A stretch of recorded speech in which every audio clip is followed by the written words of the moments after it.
You know, here we are midsummer here in Iowa, and I'm just out doing some scouting, glassing deer, kind of taking an inventory of what I've got, and doing it from a distance. I've got one of the new Alpen spotting scopes. It's a 20 by 60, but one of the things I really like about this, it comes with a tripod, and it's got micro adjustments, so it's real easy to zoom in and move around and find those animals. But basically, this is a great tool to help me manage the farm all year round. If you're looking for a great way to do some scouting, do it in the evening from a distance with a nice spotting scope.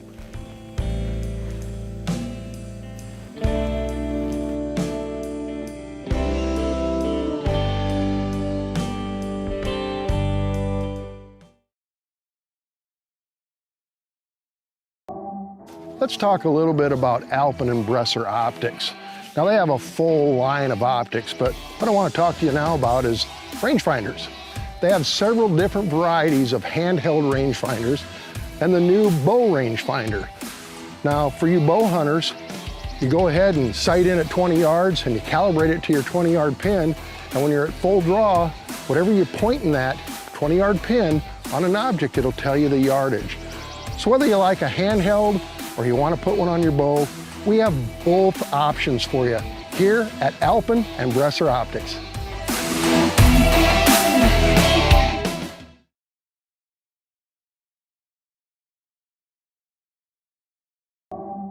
Let's talk a little bit about Alpen and Bresser Optics. Now they have a full line of optics, but what I want to talk to you now about is rangefinders. They have several different varieties of handheld rangefinders and the new bow rangefinder. Now for you bow hunters, you go ahead and sight in at 20 yards and you calibrate it to your 20-yard pin, and when you're at full draw, whatever you're pointing that 20-yard pin on an object, it'll tell you the yardage. So whether you like a handheld or you want to put one on your bow, we have both options for you here at Alpen and Bresser Optics.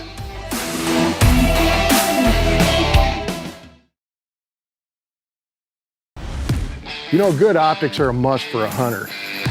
The new Alpen Tetons. They're lighter, they're better in low light, excellent glass. You'll be hard pressed to find that glass for under $1,000. Everything that you would want in a pair of optics. I know what I'm looking for, and once I know what I'm looking for and find what it is, that's what I'm interested in buying. The bottom line is they're affordable, they're lighter, and they're great in low light. The new Alpen Tetons. Another deer coming out.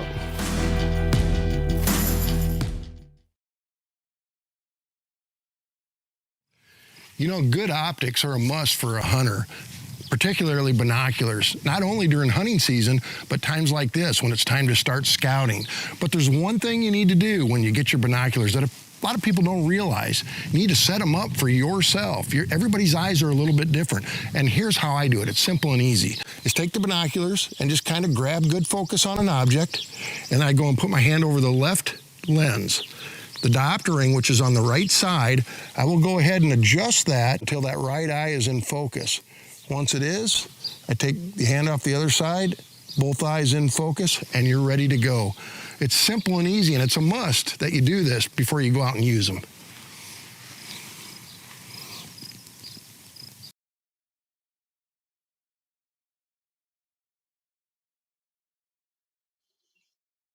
And welcome everybody to On the Hunt with Alpen Optics.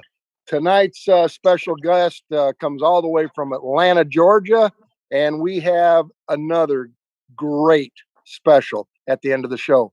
Don't go anywhere.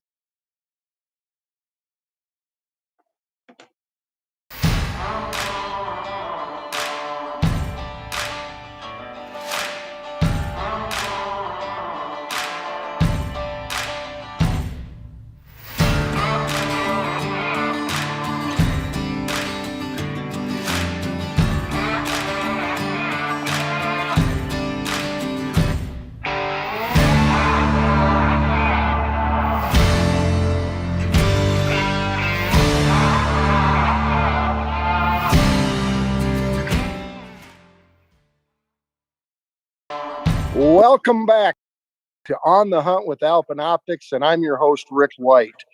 Turkey season's pretty much over for me. So I haven't been, I've actually had a little time at home and trying to get some of those honeydew things done. So that's what I've got going on. But I've been talking to some folks who are still out doing a little bit of turkey hunting, having some pretty good luck, especially out east. So if you're out there hunting, good luck to you and hang in there. You got another week left. But hey, our guest this evening comes all the way from Atlanta, Georgia. And good friend of mine. I've done a lot of hunting with him over the years. Mr. Wayne Shaw. Wayne, how are you this evening? Good. I'm doing good, Rick. Good to see you. Yep. Why don't you tell the folks a little bit about yourself, and then we're going to get into talking about the gear that you should carry in the woods, whether you're deer hunting or turkey hunting. And quite honestly, we've got a fun-filled packed show this evening. We're going to tell you some great hunting stories that Wayne and I have been together on over the past several years. But Wayne, tell us a little bit about yourself. Well, I was born in Thomasville, Georgia. I was raised in Perry, Florida. Went to the University of Florida and graduated from there in 1969. And basically, a couple of years later, I got drafted in during the Vietnam crisis. And when I got out of that, we were in a pretty good recession. It's hard to find a job. But eventually, I got into the field that I'm currently in today as a real estate appraiser here in Atlanta. And I've been here for 36 years appraising real estate and seen some tremendous change in that regard. This will be my 59th turkey season, and I'm still healthy. I've been blessed with pretty good health all these years, and my favorite pastime is turkey hunting, and I love to do that. And we're going to bring some things to you tonight to help you if you're a beginning turkey hunter, especially. And that's basically it for me. I just got through with the season in Kentucky, and I've kind of laid everything down that I've got left. So that takes me to where I turn it back over to you. Well, before we jump into too much of that, I know a lot about you because you've told me stories over the years. But you used to help your mom and dad, and you worked in a fish market and down in Florida, I believe. And tell us a little bit about some of that. Well, we had a small fish market on the off the courthouse square. We built we're Taylor County, Perry, Florida had about 10,000 people in it. And we were actually at the time about the only fish market in the whole county. So we stayed busy doing that. And then we had a little 50-acre farm about 2 or 3 miles out of town, which we also raised. We raised pigs to turn into sausage, which we sold in the fish market as part of our stock. And but my mom and dad sent four boys to college out of that fish market. And when she finally gave it up to a cousin, the name continued as Shaw Seafood in Perry, Florida, and everybody that has ever passed through there remembers that name. So you would consider yourself, for the most part, an expert on fish, would you not? I wouldn't say I'm at the top of the list, but I'm not at the reason I say this is it reminds me of a story before we get into talking about some of the turkey hunting things and that. I remember, you being the fish expert and everything, I was put my hands in, I trusted you. And you had come to Iowa one year and you told me I was going to eat some of the best fish that I've ever had. And quite honestly, I love fish. So I was really looking forward to it. Now, some people might not think it's the greatest fish in the world, but according to some of you folks down south, it is. And it was mullet. And little to say, it probably wasn't the best fish I've ever had, but you might tell a little bit of the story. Yeah, well, a mullet, first of all, is a vegetarian. He doesn't eat other fish. And the mullet that come out of the Gulf of Mexico are the best. If they come off of the Atlantic side of Florida, then not so much oil tankers and that sort of thing, a lot of them. And so there's a difference in the taste. But anyway, I'd promised Rick that he would like the mullet. And so I had the fryer going in Iowa, and it was about 9 degrees outside, and it was taking my grease a long time to get hot. So I just got it hot enough to make them cook fast. You cook seafood, if you're frying it, you cook it fast in hot grease. So I had it going very well. And this Southern friend of mine named AJ Strickland, he comes out on the little carport where I was, and he opens the door, and I turned and looked to my left. He came around me on the right and dumped a whole serving of sweet potatoes, like French fries, dumped those sweet potatoes into my hot grease. And it was sizzling, and then it just went to nothing. I turned around, I looked at him, and he said, in a Southern style that you can't even begin to understand, "You don't like sweet taters fried?" I said, "I tell you what I'd like to do. I'd like to knock you out right now." I said, "You've ruined my fish." I pulled those mullet. I took those mullet, and they were about this. The fillets were about this long. They sucked that grease up. When I pulled them out, they were about this long. I said, "This is going to be worthless." And so Rick, Eddie Salter was there that night too. He's from Greenleaf, Alabama. And Eddie told me, he said, "I love mullet." I put those mullet on the table, and everybody's taking a bite out of them, and they're looking around like I knew something was wrong already. Rick said, "This is the smartest fish I've ever eaten in my whole life. I don't want any more mullet." I said, "Okay." So I give up. Yeah, I trust you on that. And a good buddy of mine that I do a lot of work with here at home just sent me a text a minute ago, and he's got a place down in Florida, and he's a northerner. So, and he said he loves Florida mullet. So it probably is a little better than what I've had. Yeah, most people think it's bait.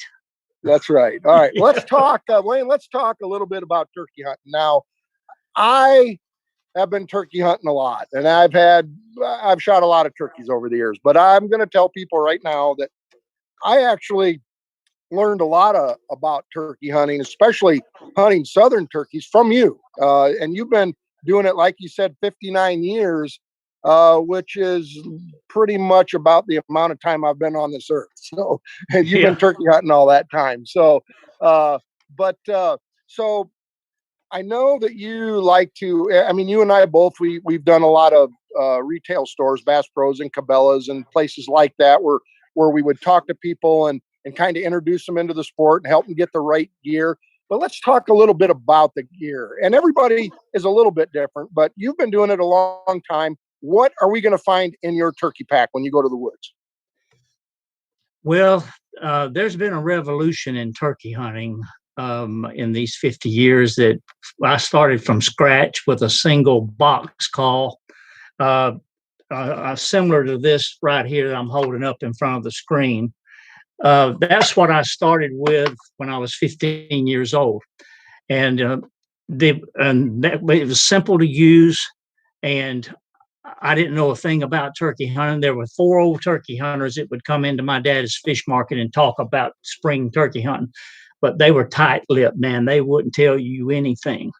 When I turned 15, Lynch came out with the 101 box call, and I wanted to learn, start turkey hunting. So I started by myself, and I used number 4 shot out of a 30-inch full choke Remington 700 pump gun, 7 something as a pump, a Remington shotgun, big old long barrel. It may put 8 shot in the turkey's head at 40 yards if you were lucky. So I started with that, and then I learned to use a pot call. Here's a pot call because it's built in a little pot, and so to speak, it's a friction call also. And then I moved on to a mouth call later on, which is the hardest of the 3 to learn how to use. And so you're going to find in my bag, you're going to find a box call, you're going to find a mouth call, and you're going to find a pot call. And the reason being is because you never know what that gobbler is going to like. If you've gone out there with just a mouth call and he's not interested in that mouth call today, you're going to more than likely go home empty handed. So, what you want to try to do is you want to try to give that gobbler what he wants to hear, not what you like to hear. And so, those three items are going to be in my bag for sure. Now, the other part of the sport, which I didn't understand, was a locator call. So first thing in the morning, you could take something like a hoot tube and hoot to a gobbler, and he would respond to you from the hoot. Then you could know about where to go to start setting up on him. And then the other thing was another locator call would be something like a crow call that shocks him, really puts a shock wave into him and makes him shock gobble. So those are the things that I'm going to have in my bag, other than my face net and gloves and cap and all the camo and everything. I'm going to have those items. And then if you're in country like I was raised in, the swamp, the panhandle, and down the south coast of the west coast of Florida, down the coast in the swamps, and in South Georgia where there are a lot of swamps, you are going to, or you better have at least one thermocell. And you better have another one if you're in these bad swamps, because if that first one goes out, you're done. They'll run you out of the woods. And so that's a revolution in turkey hunting right there. And then I would say the next most current thing would have been when decoys came on. That changed turkey hunting.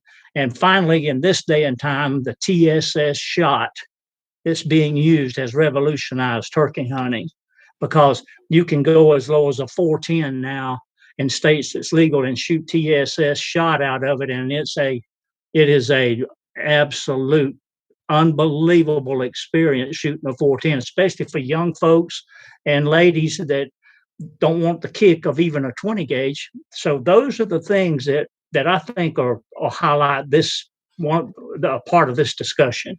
Right. You know, I've yet to shoot TSS, but one of these days I'll give it a shot. But listen, that reminds me of a story. So you mentioned a thermocell, and you know, I learned early on that you don't go to the woods without a thermocell. But I remember one afternoon, wasn't going to hunt for maybe only about an hour, and we were down on the Satella River, and we were in a boat. You guys would drive down, you know, the river and let me off on the shore, and I'd go in after, you know, an afternoon hunt. So I remember I forgot my thermocell, and you had asked me, Rick, did you want my thermocell? And I remember saying to you, no, I'm fine. I'm only going to be in there for about an hour. And at that point, I'm going to let you take over the story.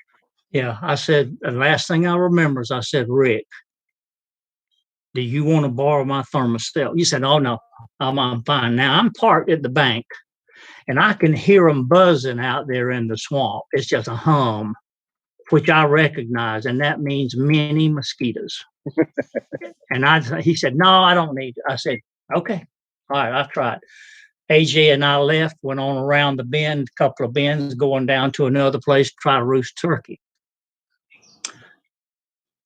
On the way back, I said, AJ, he's going to be standing on the edge of the bank and almost in the water, trying to get away from those mosquitoes. I said, but don't even act like you see him. Just let's go right on by him and watch what he does.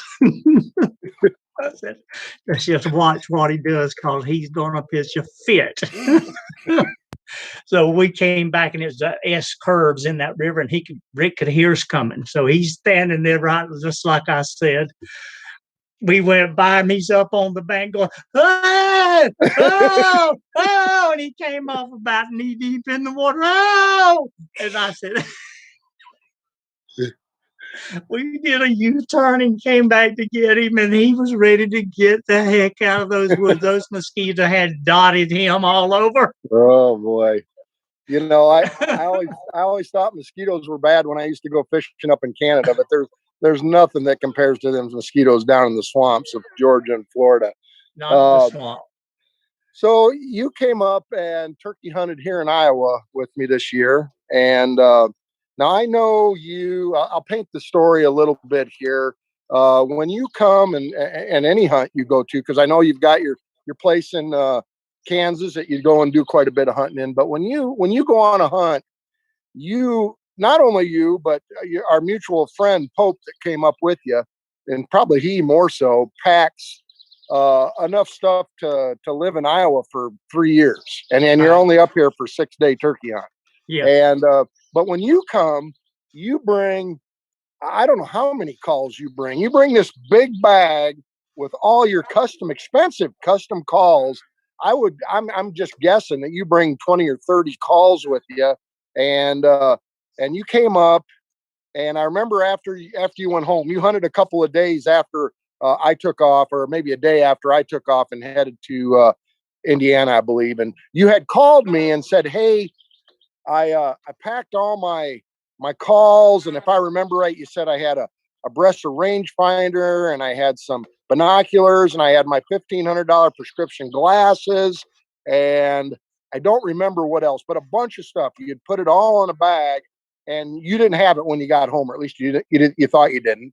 And you wanted to know if I had seen it, and I had called Pete, the landowner, and asked him if he maybe left it, and he didn't find it. And anyway, so we didn't have it.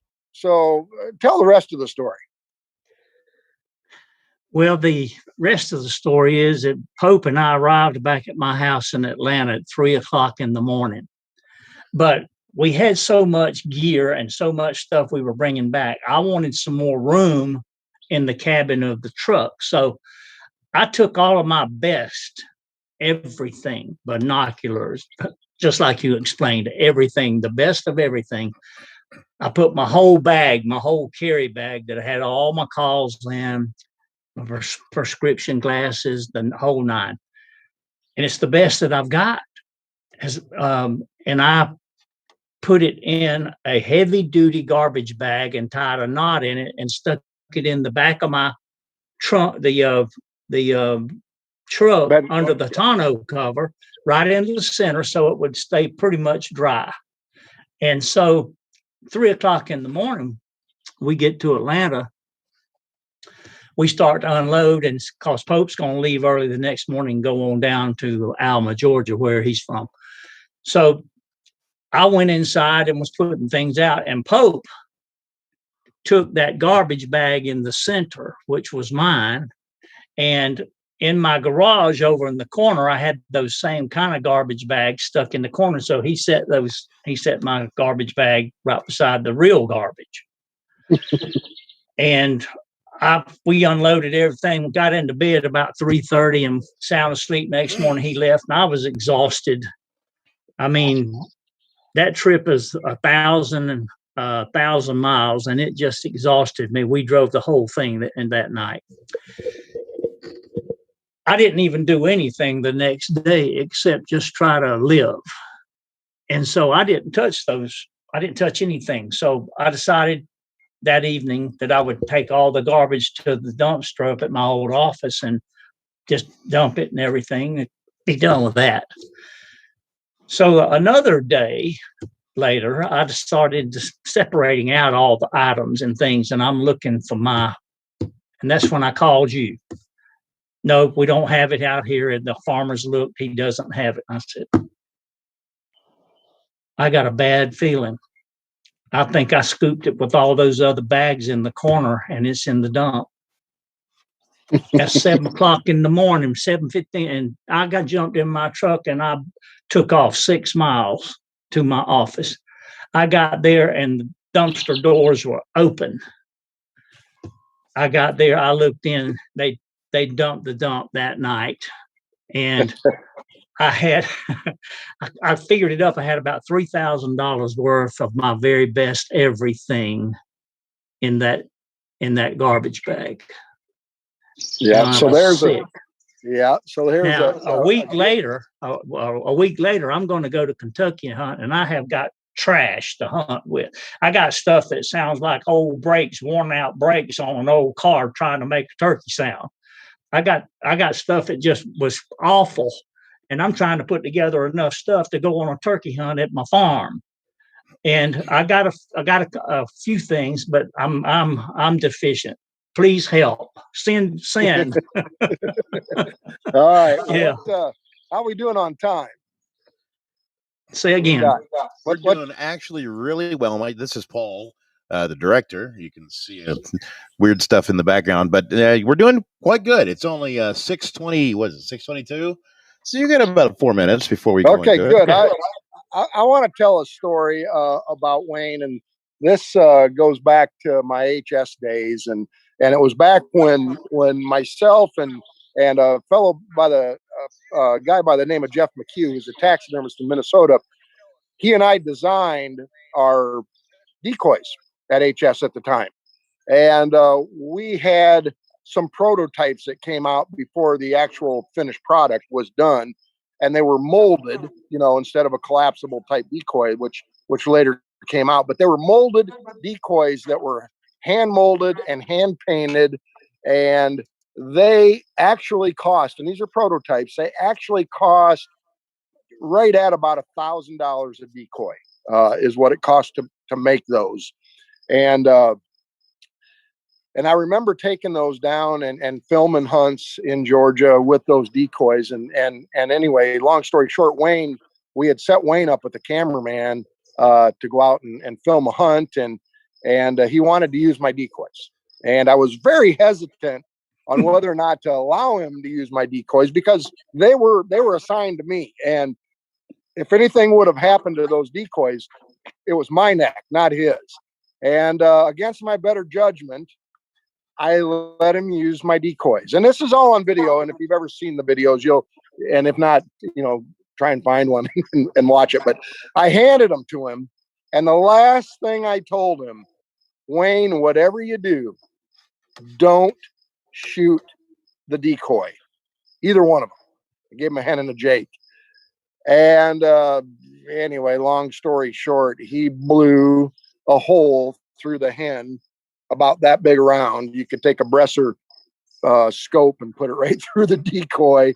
And anyways, he brought it back, handed me the decoys, and had to explain to me how he accidentally blew the decoy up.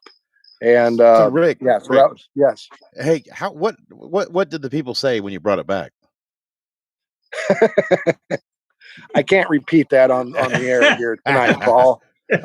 Little to say.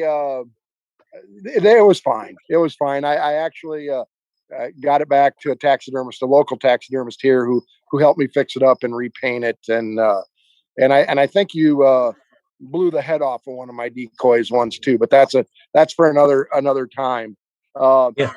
I got just enough time probably to tell one more quick story. Well, Wayne, we're and you can right jump up in against it. We're right up against it.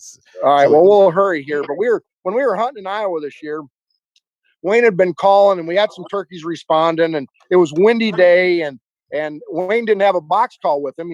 Out of all his calls he just didn't have the box call with him that day. And I happened to have, Wayne said, he says, Rick, do you have a box call? And I said, yeah, I do have one. And I pulled it out of my vest, and what I didn't realize is I must have stepped on it at some point, because I busted the end of the handle off, only about an inch of it off. But anyways, a custom made box call is a great box call. I hand it to Wayne, and he starts running it, and let's just say it didn't sound like a turkey. It sounded not very good at all. Terrible, actually. And I'm thinking to myself the whole time, my gosh, I know I've heard him run a box call before, and I know he's better than this. And now Wayne is running this box call, and he's not telling me this at the time, but he's thinking to himself, what has he given me? This thing is the worst sounding box call I've ever used. And about then I said, Wayne, give me that box call. And he hands it to me. I said, let me run that thing. And I pick it up and I start running on it. And I ran it about 5 seconds. And I said, something's wrong with this call. And that inch that broke off, it was enough to destroy the call. Anyways, it's just kind of a funny story. So, Yeah. all right, I'm going to jump into the weekly special, and this time has gone really fast. And Wayne, we'll get you back on because we've got a lot of stories to tell and share some more of your hunting experience because you have a lot of it. But this week's special is a great special because it's this time of the year that you really need to start looking at trail cams. We have one of our Bresser trail cams. Now, this one is as easy as just putting the batteries in. It runs on 6 AA batteries. You'll get the whole season, sometimes 2 seasons, out of those batteries. Or is it 8 batteries? Maybe it's 8 AA batteries. 8. But 8. So 8 AA batteries. It's an IR camera. It's model GC-2MP-PN. Okay. Now, all you have to, this has no settings. So if there is a negative about this camera, it does not have date and time. But other than that, you put the SD card in. It's a mini SD card. You put it in, you flip the switch on, Rick, and you walk away from it. I'm sorry? The new one does have that. So there is a, Yeah, the there new is a one does, regular but that's priced not, one. yes, the And one it does have the date and time. Yeah, the newer model has the date and time, comes with an SD card, but the special does not have date and time and does not have an SD card. Okay, and But it's still anyway, it pretty is an super IR. It's got a screen on the front, so when you turn it on for the first 30 seconds, you're going to actually see what you're taking a picture of. So, regular price on this camera normally is $49.99. Okay, on the hunt special is $25, but I'm going to do even better than that. If you'll buy 5 of them, we'll sell them to you for $100. 5 trail cameras for $100, an IR. I mean, it doesn't get any cheaper than that, and they're great cameras. And I don't know, Paul, if you probably didn't have time, but you can certainly go on our website and look at lots of the pictures that have been taken with these cameras. They've proven themselves year after year. But I have a ton of these cameras, and what I like about it is I can take multiple cameras because you can afford multiple cameras, and you can put them all over your farm, which will really tell you your deer movement. It really will. And I have yet to have one fail on me. Mine are all still working. So again, the Bresser trail camera model GC-2MP-PN, regular price $49.99. On the hunt special through Sunday is $25 each, or I'll do you one better. You can buy 5 of them for $100. All you have to do is go to BresserUSA.com or Alpin.com, and in the promotional code, put on the hunt, low casing, no spacing, and you'll get that special price. So, hey, great deal on a great trail cam. If you got any questions, hit me up on Facebook or get a hold of the folks over at Bresser and Alpin, and we'll answer any questions. Wayne, I appreciate you coming along tonight, and it went fast. This half hour went remarkably fast, but we'll get you on again for sure. I'll enjoy that too. I enjoyed tonight. Thank you, Rick. All right. Well, I appreciate it once again, and folks, I appreciate you coming along with you. And we'll see you next Wednesday on the hunt with Alpin Optics. Good night, everybody.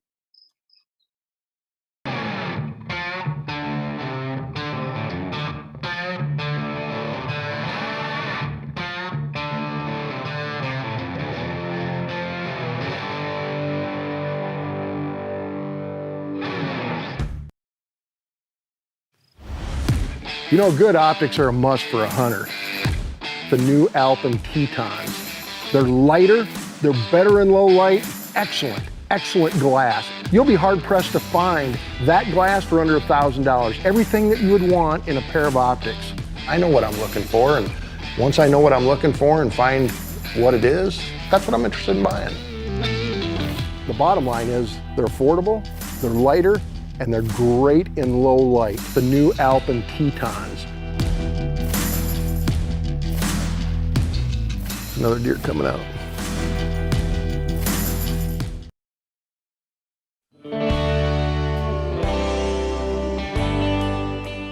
You know, here we are midsummer here in Iowa, and I'm just out doing some scouting, glassing deer, kind of taking an inventory of what I've got, and doing it from a distance. I've got one of the new Alpin spotting scopes. It's a 20 by 60. But one of the things I really like about this, it comes with a tripod, and it's got micro adjustments, so it's real easy to zoom in and move around and find those animals. But basically, this is a great tool to help me manage the farm all year round. If you're looking for a great way to do some scouting, do it in the evening from a distance with a nice spotting scope.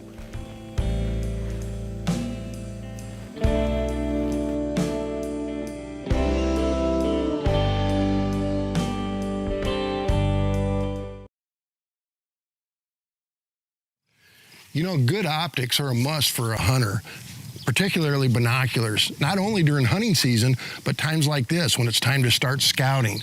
But there's one thing you need to do when you get your binoculars that a lot of people don't realize.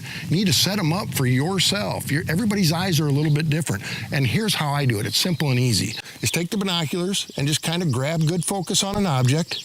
And I go and put my hand over the left lens. The diopter ring, which is on the right side, I will go ahead and adjust that until that right eye is in focus. Once it is, I take the hand off the other side, both eyes in focus, and you're ready to go. It's simple and easy, and it's a must that you do this before you go out and use them.